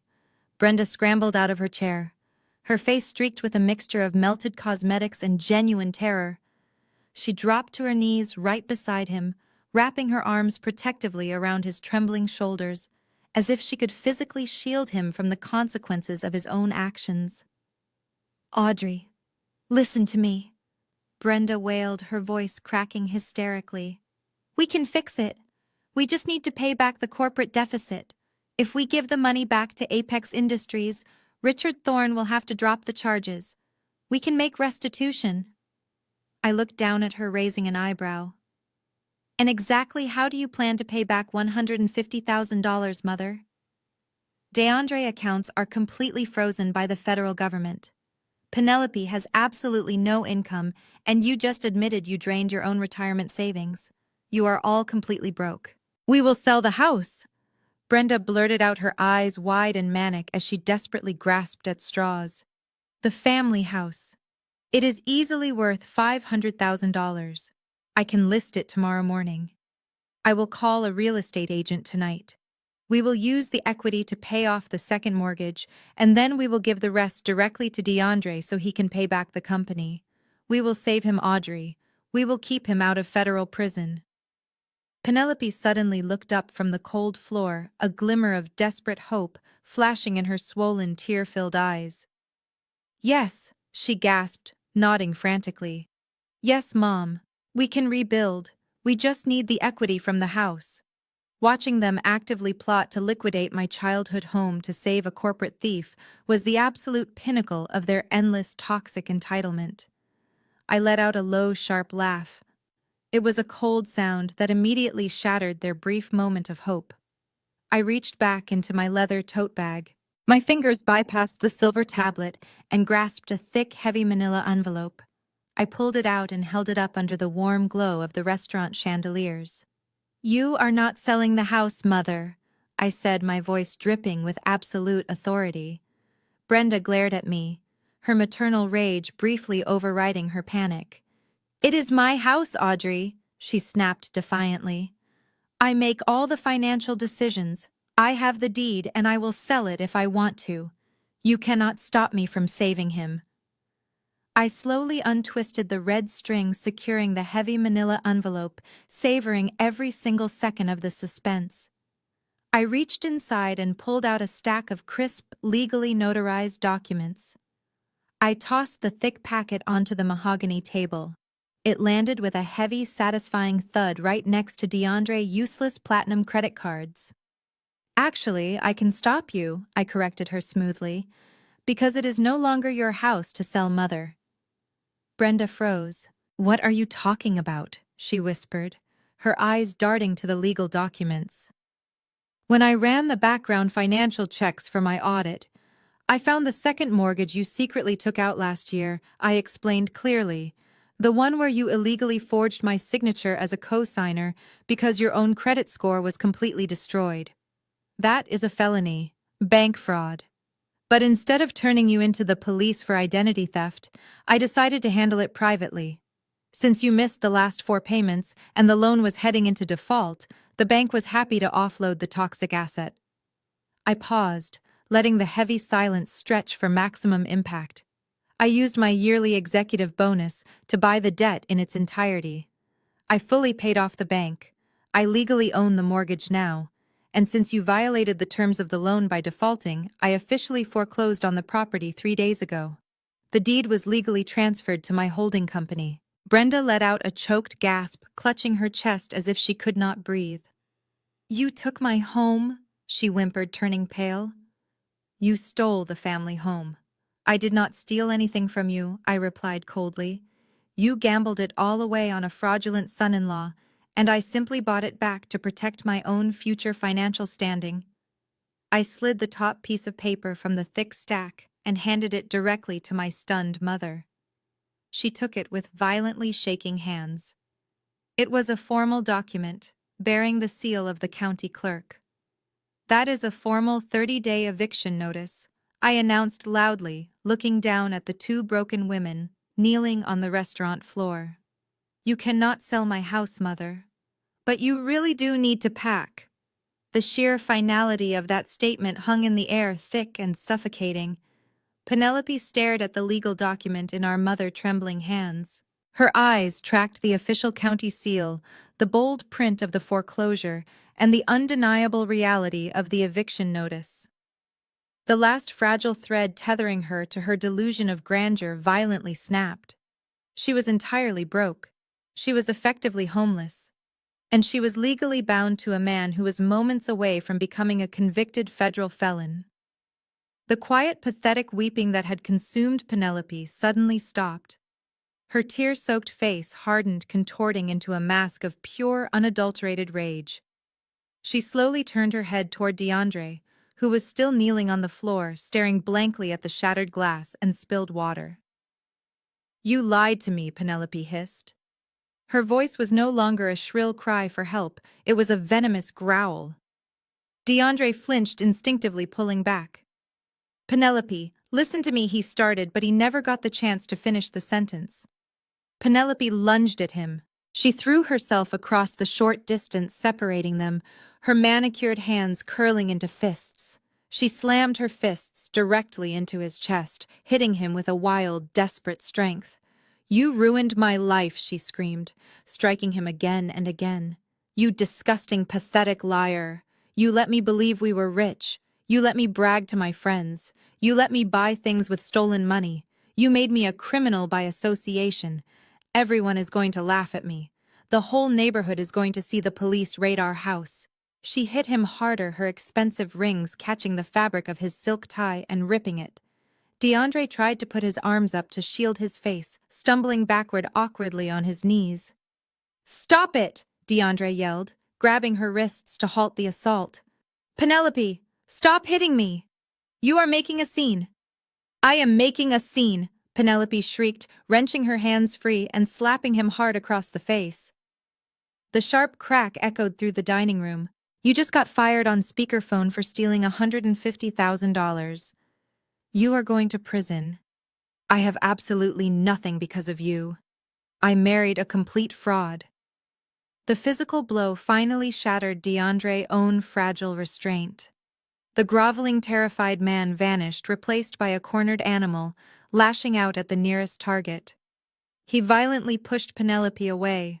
She stumbled backward, her expensive heels catching on the marble floor, sending her crashing hard onto her hands and knees. "Do not you dare act like a victim!" DeAndre roared, scrambling to his feet. His face was purple with rage, the red mark from her slap glowing brightly on his cheek. "You knew exactly what you were doing. You bled me dry, Penelope. You and your endless, greedy demands." Penelope gasped, looking up at him in shock. "You are blaming me for your felony," she cried out. "I am blaming you for driving me to it," DeAndre screamed back, completely abandoning any sense of public decorum. He pointed a shaking finger at her face. "I made a great salary, a fantastic salary, but it was never enough for you. You had to have the $10,000 Chanel bags. You had to have the luxury vacations to Cabo so you could post photos and compete with those shallow country club wives. You threatened to leave me if I did not upgrade your diamond ring. You told me I was not a real man unless I provided a millionaire lifestyle." My mother tried to stand up to intervene, but her legs gave out. She slumped back into her chair, covering her ears as her perfectly curated family tore each other to absolute shreds. "You are the provider," Penelope screamed, pointing right back at him. "It was your job to figure it out without committing a federal crime. You told me you were getting bonuses." "There were no bonuses," DeAndre bellowed, his voice cracking violently. "I maxed out my personal credit cards a year ago trying to keep you happy. I took out secret loans. When those ran out, you demanded more. You demanded the private school tuition. You demanded the custom infinity pool.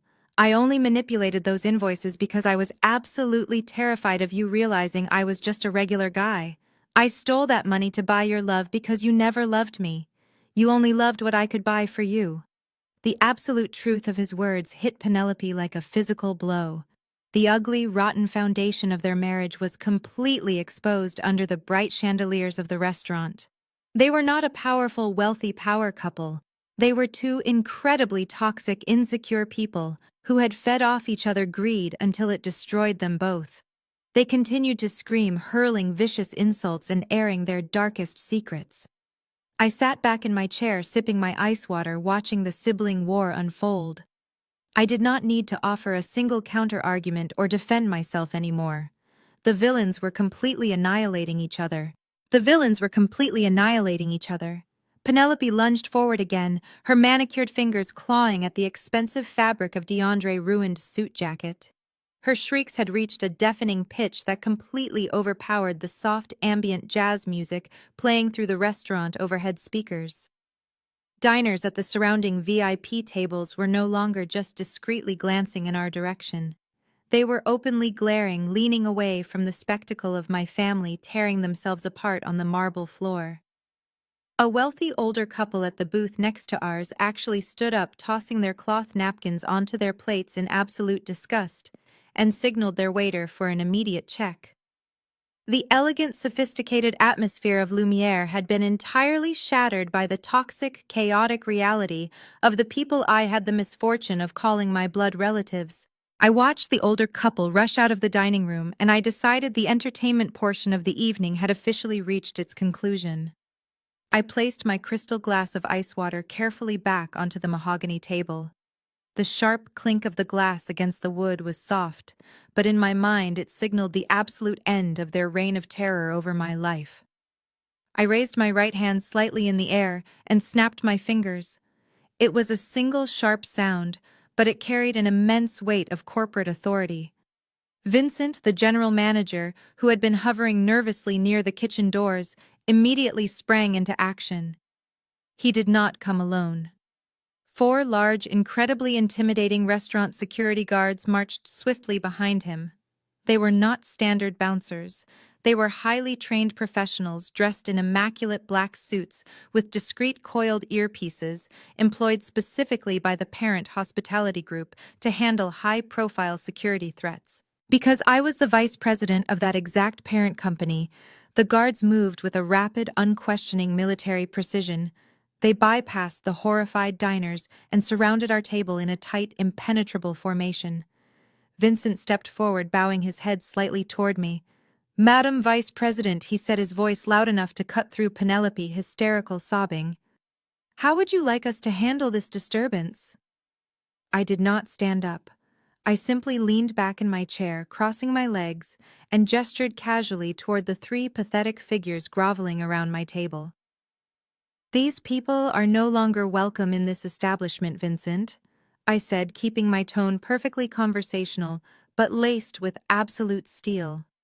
"They are currently trespassing on private property, creating a massive public disturbance, and as we just witnessed, they are completely unable to pay for their dining bill.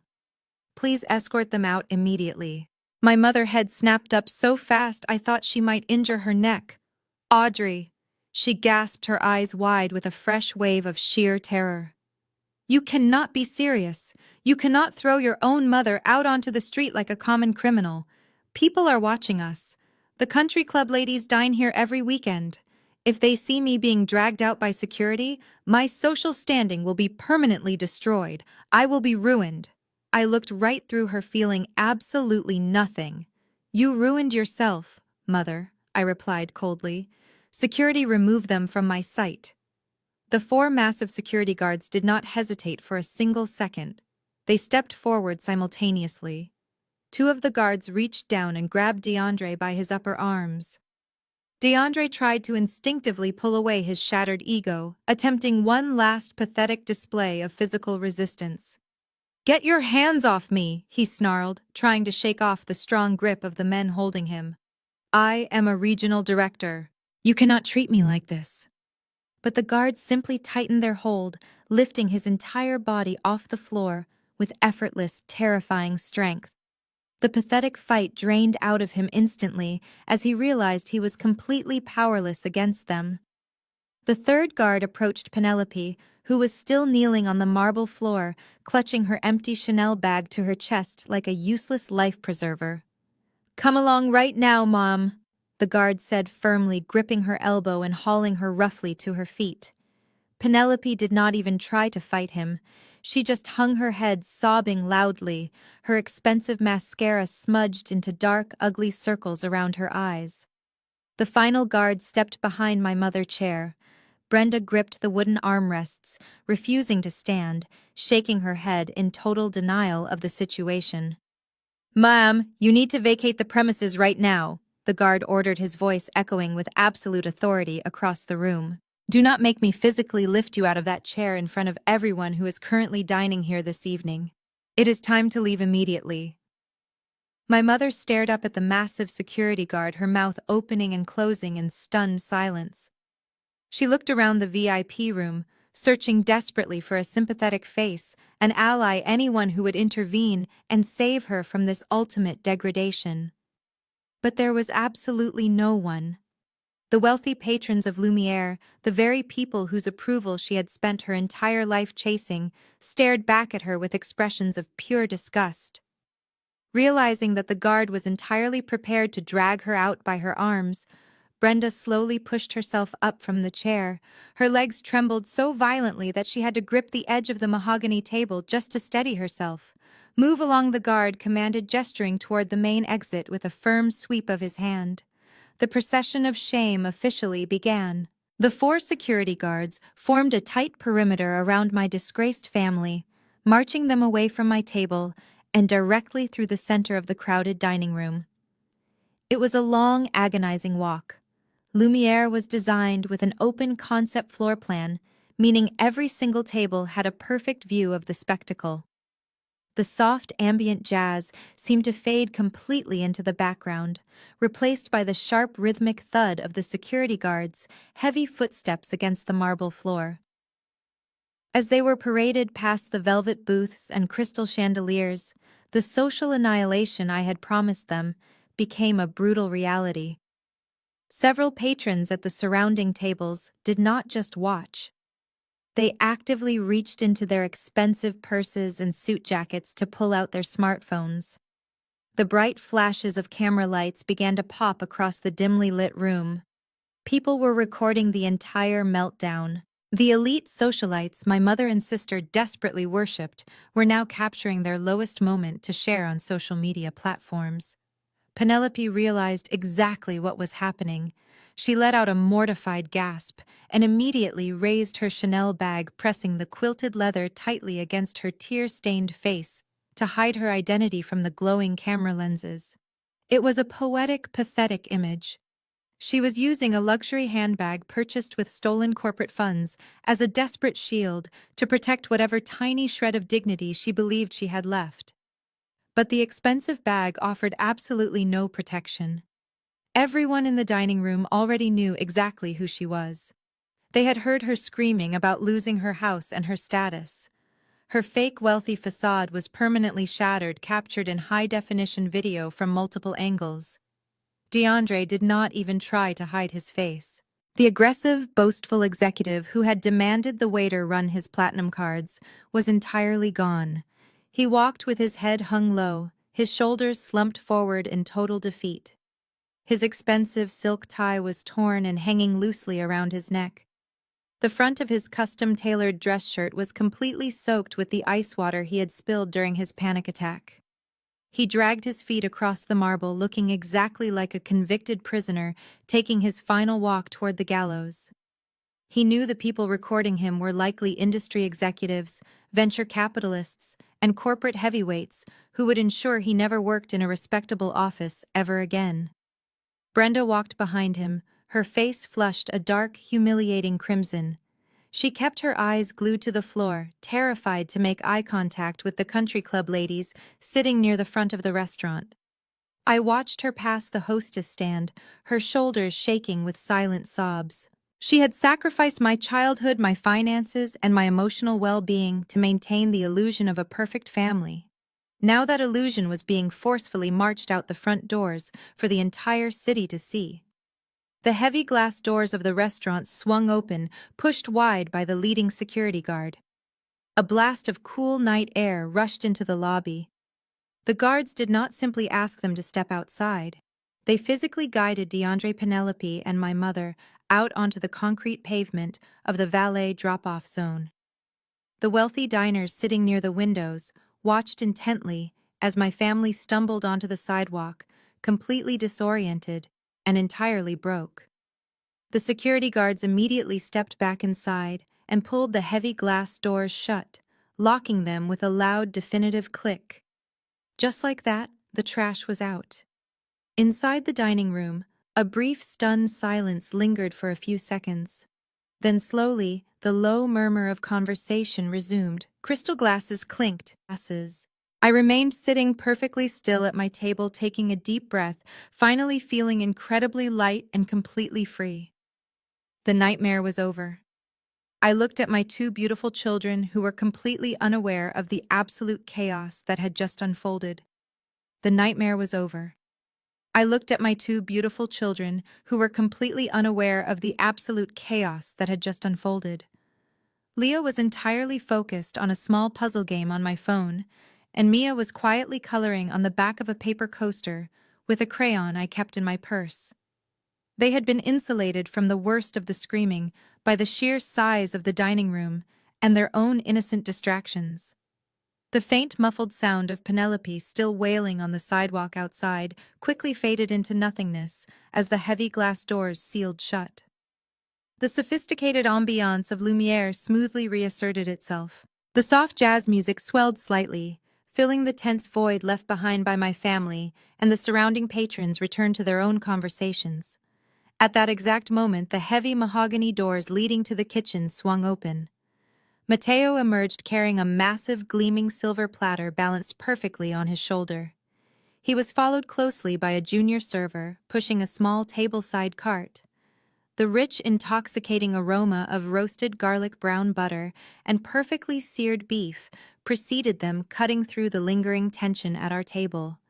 Mateo stopped directly in front of us, giving a small polite bow. "Your dinner, Madam Vice President," he announced proudly. He carefully lowered the silver platter onto the center of the table. It was a culinary masterpiece. The $250 Wagyu tomahawk steak was cooked to an absolute medium-rare perfection, resting on a wooden carving board. The dark caramelized crust gave way to a vibrant, tender center that practically melted on sight. Beside the massive steak sat a delicate glass bowl resting on crushed ice filled with the beluga caviar I had ordered. The junior server placed a steaming ceramic dish of truffle macaroni and cheese directly in front of Mia, the golden bubbling cheese emitting a scent so rich it made my own mouth water. "Wow," Leo whispered, his eyes widening as he dropped the phone and stared at the feast. "That is the biggest steak I have ever seen in my whole life." Mia clapped her small hands together, her earlier hunger tears completely forgotten. "It smells so good, Mommy," she cheered happily. Mateo produced a razor-sharp carving knife and swiftly sliced the Wagyu beef against the grain, separating the rich meat from the massive bone. He arranged the perfectly portioned slices onto 2 warm porcelain plates and gently set them down in front of my children. "Please enjoy," he smiled warmly before retreating toward the service station to give us some privacy. I picked up a silver fork and knife, leaning over to cut the meat into smaller, bite-sized pieces for Mia. The Wagyu was so incredibly tender, it barely required the knife at all. I scooped a generous portion of the truffle macaroni and cheese onto her plate and handed her the fork. "Go ahead and eat, sweetheart," I told her softly. "You do not have to wait another second." Watching them dig into the luxurious meal was the most deeply satisfying experience of my entire life. Leo closed his eyes as he chewed the steak, letting out a happy hum of pure culinary bliss. Mia was happily twirling the cheesy noodles around her fork, her face glowing with simple, innocent joy. They were safe, they were fed, and they were completely loved. As I sat there watching them enjoy the feast of victory, my mind drifted briefly to the sharp, poetic contrast of our current realities. We were sitting in a climate-controlled VIP dining room, surrounded by crystal chandeliers, eating one of the most expensive cuts of beef in the entire city. Meanwhile, just a few feet away on the other side of the glass doors, the people who had treated us like worthless garbage were standing on the cold, concrete sidewalk. The autumn night air outside was unforgiving. Penelope was shivering in her sleeveless designer dress, clutching a fake handbag that would not pay for a taxi ride. DeAndre was standing in a soaked, ruined suit, completely unable to call a transportation service because his corporate phone was wiped and his credit cards were frozen. My mother, who had prized social dignity above her own daughter, was now stranded on a street corner, hiding her face from passing cars. They had aggressively denied my starving children a few scraps of leftover chicken. They had laughed at our supposed poverty and demanded we leave their presence. Now my children were dining like royalty on my personal corporate tab, and the villains of my story were quite literally out in the cold, facing the absolute destruction of their fraudulent empire. I took a piece of the steak for myself. It tasted like justice. Exactly 1 week later, that taste of justice was served on a much larger, highly public scale. The swift and brutal machinery of the federal justice system did not waste any time. By Tuesday morning, DeAndre's face was plastered across the front page of the local business journal and featured prominently on the morning news broadcasts. The headline was merciless reading: "Apex Industries Regional Director Arrested in Massive Corporate Embezzlement Scheme." Sitting in my quiet, sunlit kitchen with a fresh cup of coffee, I watched the television screen as they displayed his official booking mugshot. The transformation from the arrogant, tailored executive at the restaurant to the man in the photograph was striking. DeAndre looked completely hollowed out. His eyes were wide and terrified, his skin pale, and the smug superiority that had defined his entire personality was entirely erased. The news anchor detailed the charges of wire fraud, identity theft, and corporate grand larceny. They mentioned the luxury vacations and the high-end designer goods purchased with stolen funds. The broadcast effectively served as his permanent exile from the corporate world. No respectable company would ever touch him again. He was currently sitting in a federal holding cell, unable to post the massive bail the judge had set due to his frozen assets. While DeAndre was getting acquainted with his concrete cell, Penelope was experiencing her own rapid descent into a completely unfamiliar reality. The Apex Industries legal department had not bluffed about the corporate housing situation. Less than 24 hours after the restaurant incident, a fleet of moving trucks and corporate security officers had arrived at her luxurious gated community. Neighbors peeked through their custom blinds as Penelope was forced to hastily pack whatever personal belongings were not considered evidence or purchased with stolen money. She had to leave behind the custom furniture, the imported rugs, and the majority of her expensive wardrobe. With her bank accounts frozen and absolutely zero income of her own, she had no options. The golden child who had spent her entire adult life looking down on my sensible lifestyle was forced to relocate her twin boys into a cheap, cramped motel on the absolute outskirts of the city. Through a mutual acquaintance who could not wait to share the gossip, I heard all the grim details of her new living arrangement. Penelope was currently residing in a single room with 2 double beds that smelled faintly of stale cigarette smoke and cheap industrial bleach. There was no custom marble kitchen, only a noisy mini-fridge and a microwave with a missing button. There was no heated infinity pool, just a cracked asphalt parking lot overlooking a busy highway. The woman who had complained about my children ruining her luxury dining experience was now trying to feed her own kids instant noodles using plastic utensils. Desperation makes people do incredibly foolish things, and Penelope was no exception. Unable to handle the crushing weight of her new reality and desperate for validation, she turned to the only place she thought she still had power: social media. On Thursday evening, she uploaded a long, tearful video to her accounts. She sat on the edge of the sagging motel bed, strategically angling the camera to show the depressing wallpaper behind her. She wore no makeup. Her hair was messy and she cried directly into the lens. She attempted to spin a massive web of lies, playing the ultimate victim. She claimed that DeAndre was framed by a corrupt corporate system. She sobbed about being unfairly targeted and entirely blindsided. Then she took direct aim at me, crying about an evil, jealous sister who had orchestrated her downfall and refused to help her own nephews in their darkest hour. She begged her followers for prayers and directed them to a crowdfunding campaign she had set up to afford a lawyer. She expected an outpouring of sympathy, financial donations, and a mob of angry people rushing to defend her honor. Instead, the internet did exactly what the internet does best. It absolutely destroyed her. Her comment section became an immediate brutal war zone. Former friends from the country club who she thought were her loyal allies instantly distanced themselves. They left scathing comments calling her a fraud and demanding to know if the expensive gifts she had given them were bought with stolen money. Strangers mocked her fake tears. But the absolute final nail in the coffin came when someone anonymously uploaded a video from Lumiere. A patron at the restaurant had recorded the entire meltdown. The video clearly showed Penelope screaming about her designer bags and her luxury house, while DeAndre admitted to stealing the money to fund her lifestyle. It showed the security guards dragging them out. The video went viral locally within hours. People flooded her crowdfunding page, reporting it for fraud until the platform completely shut it down. The comments under her tearful video shifted from mockery to absolute outrage. Users pointed out the staggering hypocrisy of a woman crying in a motel when she had happily lived on stolen corporate funds while looking down on everyone else.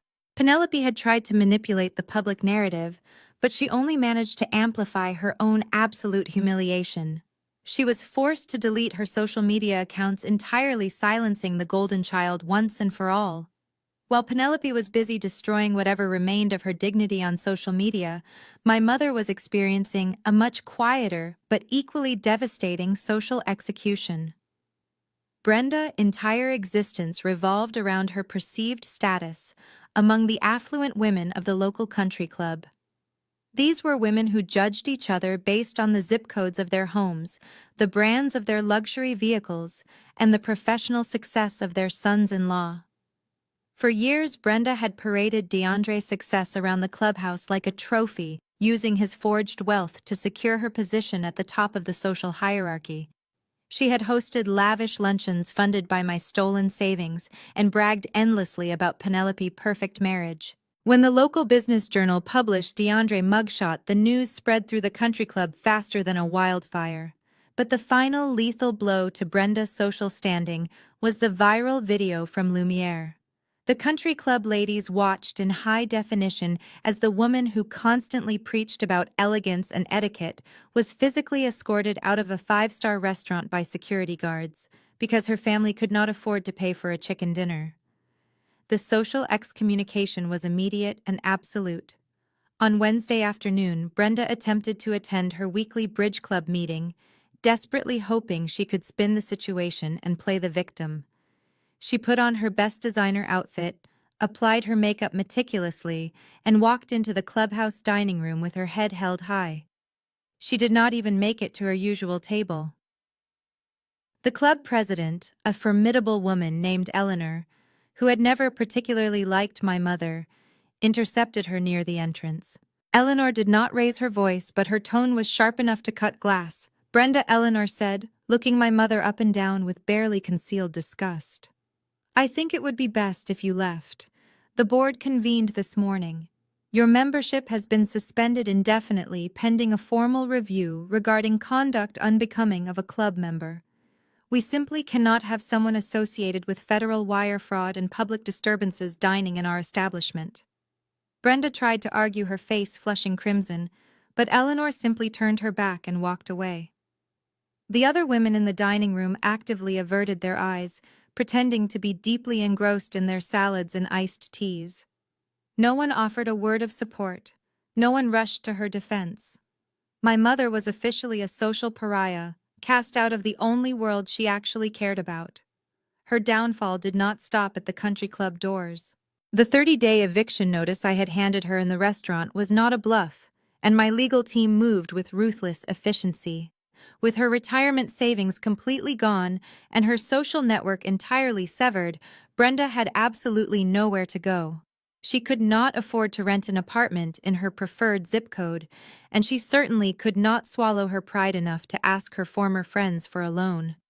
Out of sheer desperation, Brenda was forced to pack 2 suitcases of her most prized possessions and take a cheap rideshare service to the outskirts of the city.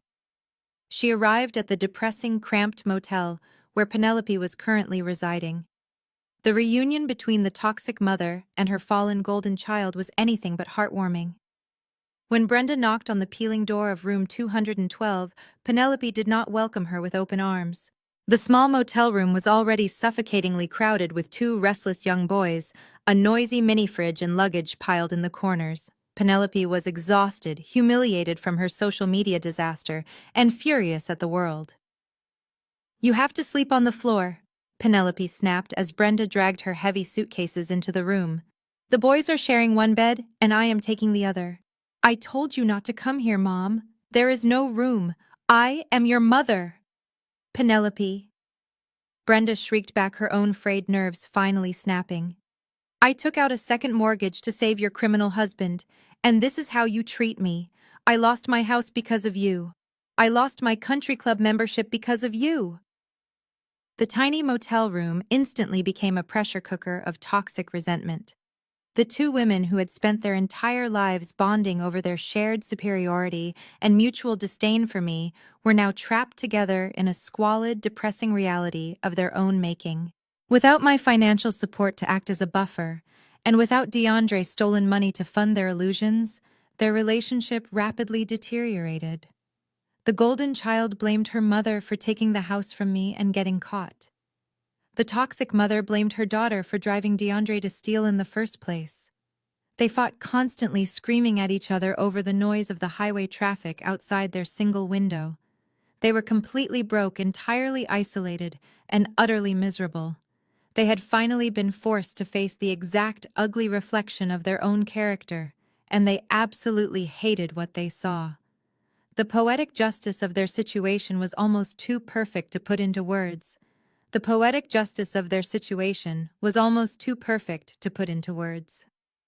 Later that evening, I sat in the living room of my own home, far from the cheap motel and highway noise surrounding my mother and sister. My house was a sanctuary of peace, quiet, and security. I purchased the property 3 years ago, selecting a quiet street with excellent schools for Leo and Mia. The interior featured warm hardwood floors, soft linen furniture, and large windows letting in natural light. There were no forged documents hiding in my desk drawers, and absolutely no unpaid bills threatening my peace of mind. I poured myself a glass of red wine to celebrate the absolute finality of the week sinking into the plush cushions. The house was completely silent. The children were fast asleep upstairs, completely oblivious to the dramatic downfall of the relatives who had constantly looked down on them. I reached for my smartphone resting on the coffee table. The screen displayed a barrage of notifications I had actively ignored for days. There were dozens of missed calls, frantic text messages, and long rambling emails from various family members who had finally caught wind of the spectacular restaurant incident and DeAndre's subsequent arrest. But there was one specific notification that caught my attention. It was a 3-minute voicemail from my mother. I took a slow sip of the rich red wine, savoring the complex flavors, and pressed play. The audio filled the quiet living room, and the sound of my mother's voice was instantly recognizable, though it lacked all of its usual arrogant command. Brenda was sobbing uncontrollably, her breaths coming in ragged, pathetic gasps. It was the sound of a woman who had finally hit rock bottom and realized that the only person capable of pulling her out was the very daughter she had spent decades actively pushing away. "Audrey, please pick up the phone," Brenda pleaded through the speaker, her voice thick with mucus and desperate tears. "I know you are there. I know you are listening. You have to help us. Please, Audrey. I am so incredibly sorry for everything. I was wrong. Penelope was wrong. We never should have treated you that way at the restaurant. I am your mother, and I love you. You are my daughter. You cannot just abandon us like this." I rested my head back against the sofa cushions, listening to her empty apologies. They were not rooted in genuine remorse. She was not sorry for stealing my savings or for treating me like a second-class citizen my entire life. She was only sorry that her golden child was broke, her favorite son-in-law was in jail, and her social life was destroyed. "We need money, Audrey." The voicemail continued, the true motive finally revealing itself through the hysterical crying. "DeAndre needs a high-powered criminal defense attorney. The public defender told him he is facing 10 to 15 years in federal prison. We cannot let that happen. It will destroy the family name forever. The lawyer requires a $50,000 retainer fee just to take the case. I know you have the money. You bought my mortgage. You are a corporate executive. Please just wire the funds to my account. Consider it a loan. We will pay you back. I promise we will pay you back every single cent. Do not let your nephews grow up with their father in a concrete cell. Please call me back immediately." The voicemail ended with a series of loud, pathetic sobs before the line finally disconnected. I sat perfectly still in the quiet warmth of my beautiful home, waiting to see if I felt even a microscopic ounce of guilt. I searched my heart for any lingering familial obligation, any small voice telling me to step in and save them from their catastrophic mistakes. But there was absolutely nothing. The emotional manipulation that once controlled my every decision had completely lost its power. The heavy, suffocating chain of toxic guilt that my mother had wrapped around my neck since childhood was finally gone. I looked at the digital recording on my phone screen. I did not feel pity. I did not feel anger. I simply felt an overwhelming sense of profound relief. I pressed my finger against the delete button, instantly erasing the voicemail from my device and from my life. With deliberate, methodical movements, I opened my contact list. I selected Brenda number and hit block.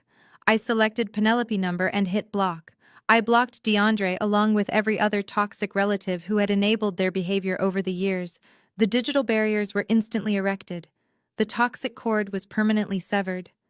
Exactly 1 month after that quiet evening in my living room, my physical surroundings finally matched the absolute magnitude of my internal peace. I stood in the center of my brand new corner high-rise glass office. The space was massive, encased entirely in floor-to-ceiling windows that offered an unobstructed panoramic view of the sprawling city skyline below. The morning sun reflected off the sleek glass buildings, casting a warm, triumphant glow over my custom mahogany desk and the pristine white leather chairs. This was not the tiny windowless cubicle my family had mocked and imagined me suffering inside.